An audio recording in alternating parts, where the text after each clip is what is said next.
ভরা অঘ্রাণ।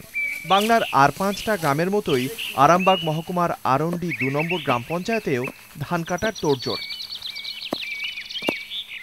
ছবিটা সম্পূর্ণ উল্টো চন্দ্রবান গ্রামে।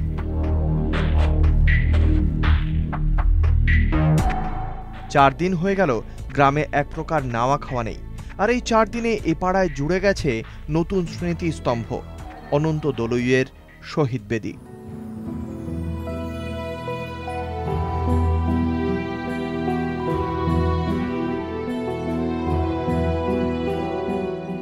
থমথমে গ্রামে ধান কাটা ভুলেছে কৃষক।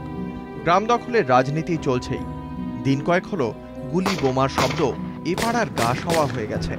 রাজনৈতিক জমি দখলের লড়াইয়ে পড়শি এখন পড়শির শত্রু। কে যে কাকে মারছে বলা কঠিন।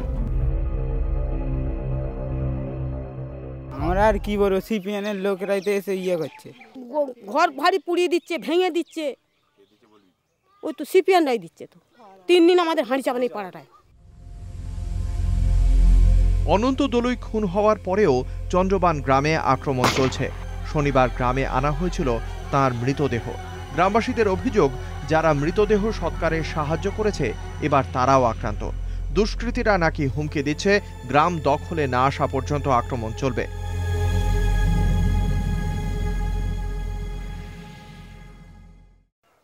থাকার অসুবিধা আছে খুব। এখন যা মাঠে ঘাটের পরিস্থিতি হচ্ছে, ওরা কিছু লোককে তুলে নিয়ে চলে যাবে।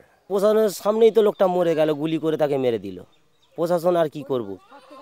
প্রশাসনকেও তো গুলি করে দিল। তাতে প্রশাসন কোনো টেপ নিল কি? কিছু নিল না। সামনে নবান্ন।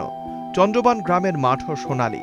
পেশায় ভ্যান চালক অনন্ত দলুইও এই সময় ধান কাটার কাজে যেতেন। আপাতত সে কাজ ভুলে গ্রাম দখল ও পাল্টা প্রতিরোধে ব্যস্ত আরন্ডি গ্রাম পঞ্চায়েত।